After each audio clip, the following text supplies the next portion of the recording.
నిన్న జగన్మోహన్ రెడ్డి గారి ఆదేశం మేరకు ఎక్కడైతే ఎక్కువ మరణాలు జరిగాయో ఒక 3 monthsలో సుమారుగా 30 నుంచి 40 మరణాలు ఒకే లక్షణాలతో ఎక్కువ మంది మరణించడం కొంత సమాజాన్ని ఉలిక్కిపడే విధంగా చేసింది. ఈ ఆధునిక సమాజంలో కూడా ఇలాంటి అంటువ్యాధుల వల్ల మల్టీ ఆర్గాన్ ఫెయిల్యూర్ అయ్యి టపటపటప రాలిపోయారు. ఈ రాలిపోయినటువంటి సంఘటనని మేము ప్రధాన ప్రతిపక్షంగా వెళ్లి పరిశీలించి కొన్ని విషయాలను గ్రహించి ప్రభుత్వానికి సలహా ఇచ్చి ఒత్తిడి తీసుకురావాలనేటువంటి ప్రధానమైన ధ్యేయంతో మేము 4 వెళ్లి నిన్న సుమారుగా 15 కుటుంబాలను పరామర్శించాం. ఆ గ్రామంలో ఉన్న పరిస్థితులను ప్రత్యక్షంగా చూశాం. పెద్దలందరినీ కూడా ఏమిటి కారణాలని వారికి తెలిసినటువంటి విషయాలను సేకరించాం. ఫైనల్గా మాకు అర్థమైంది, అది కరెక్టా కాదా ప్రభుత్వం తేల్చాలి.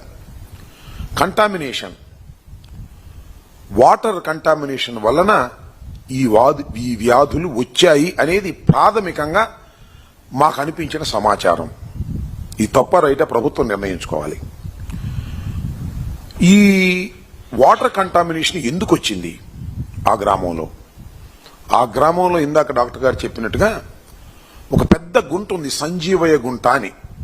ఆ గుంట ఏంటంటే క్వారీయింగ్ చేసి కొండలను పగలగొట్టి క్వారీయింగ్ చేసిన తర్వాత పెద్ద గుంటగా ఏర్పడింది.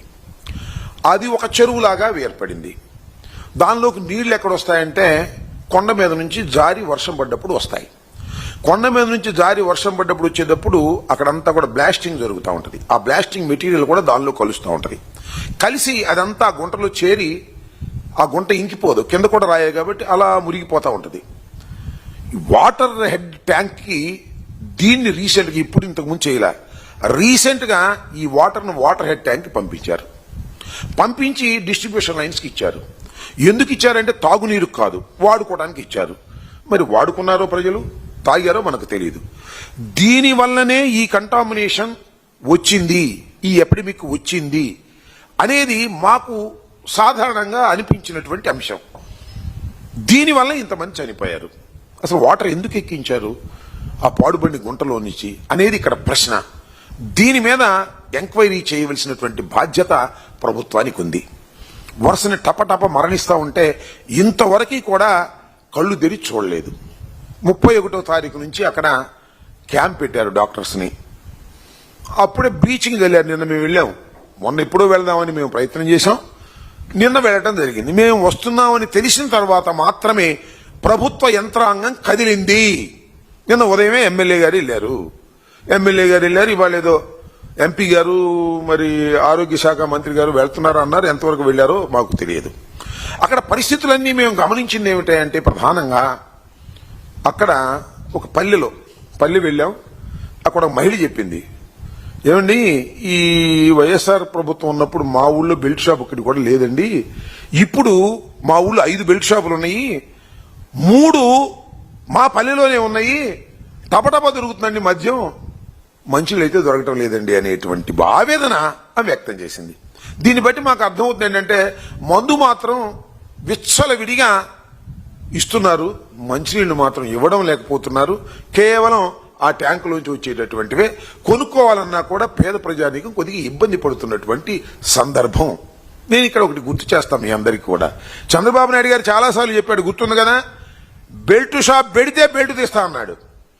మరి బెల్ట్ తీసిన సందర్భమే లేదు.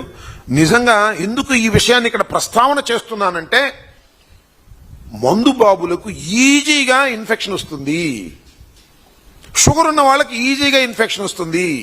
ఈ వస్తున్నటువంటి వాటర్ కంటామినేషన్తో వాళ్ళు చనిపోవడానికి ఇది కూడా ఒక ప్రధానమైన కారణం అనేది అర్థమవుతా ఉన్నది. అయితే గ్రామంలో మందు లేకపోతే తాగరంటే తాగొచ్చు. గ్రామంలో మందు ఉంటే అందుబాటులో ఉంటే ఎంత భయంకరంగా తాగుతారో మీ అందరికీ తెలుసు.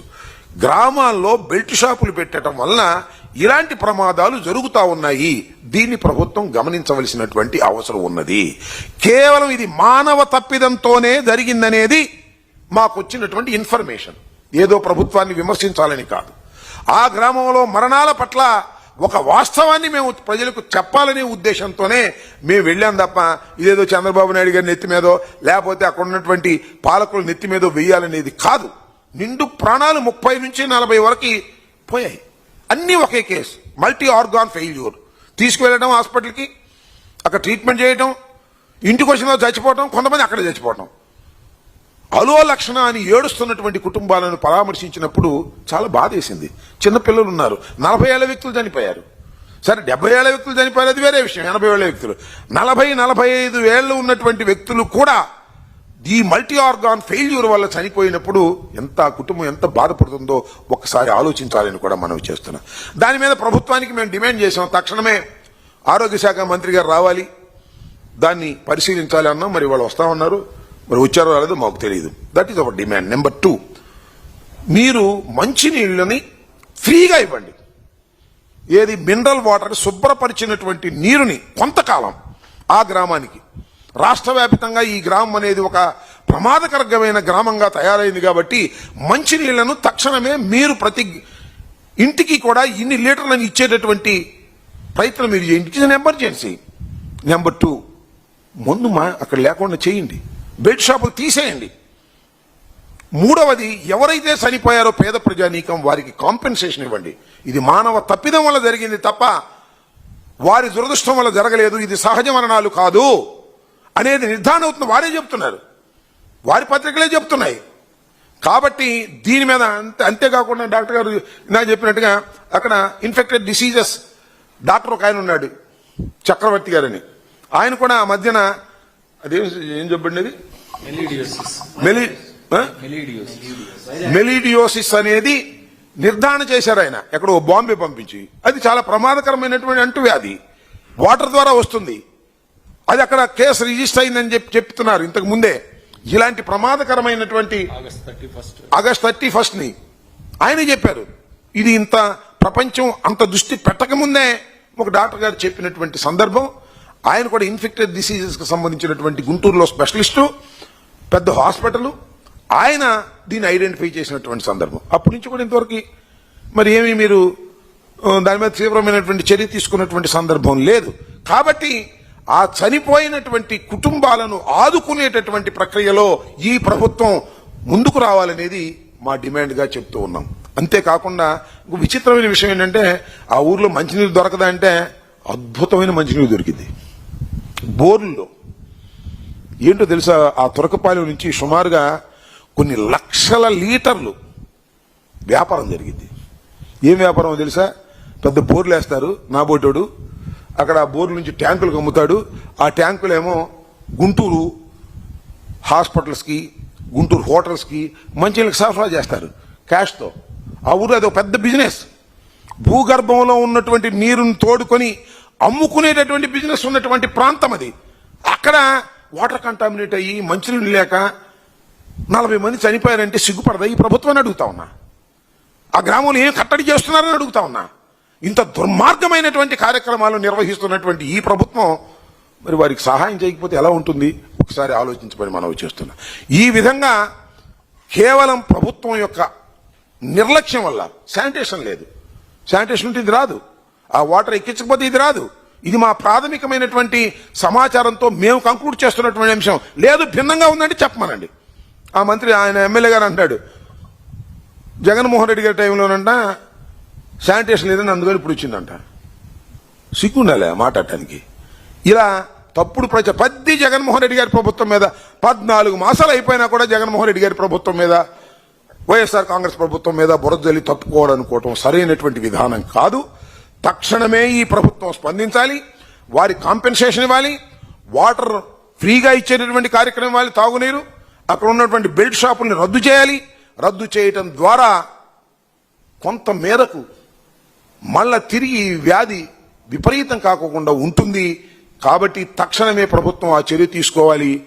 మళ్ళీ ఒకసారి చెప్తున్నా, నారా చంద్రబాబు నాయుడు గారికి, ఆరోగ్య శాఖ మంత్రి గారికి, అదేవిధంగా డిఫాక్టో సీఎం ఆయన పేరేంటి లోకేష్ గారికి, మరొక్క ప్రాణం పోయిందా దానికి బాధ్యులు మీరే గుర్తుపెట్టుకోమని కూడా ఈ సందర్భంగా నేను చెప్పదలుచుకున్నా. మరొక ప్రాణం పోవడానికి వీల్లేదు. అక్కడ మీరు తగిన చర్యలు తీసుకోవడం ద్వారా మాత్రమే ప్రాణాలను కాపాడగలుగుతారనే విషయాన్ని గుర్తుపెట్టుకోమని కూడా ఈ సందర్భంగా చెబుతున్నాను. దీని మీద తక్షణం యాక్షన్ తీసుకోకపోయినట్లయితే మా ప్రక్రియ మాకుంది. మేము అపోజిషన్లో ఉన్నాం. 40% షేర్ ఉంది మాకు. ప్రజా ఉద్యమాల ద్వారా మీ మీద ఒత్తిడి తీసుకొస్తాం. ప్రజల్లో దీన్ని మేము ప్రచారం చేస్తాం. మీ ప్రభుత్వం ఫెయిల్యూర్ని ఎండగట్టేటటువంటి కార్యక్రమం చేస్తాం అనేది కూడా గుర్తుపెట్టుకొని తక్షణమే మేము చెప్పినటువంటి, మేము డిమాండ్ చేస్తున్నటువంటి న్యాయబద్ధమైనటువంటి డిమాండ్ను ఆ గ్రామ ప్రజల నుంచి మేము తెలుసుకున్న దాని మీద గ్రామ ప్రజల యొక్క రక్షణ కోసం మేము చేస్తున్నటువంటి ఈ డిమాండ్లను మీరు తక్షణమే ఆమోదించాలి, అమలు చేయాలని కూడా ఈ సందర్భంగా నేను చెప్పదలుచుకున్నాను.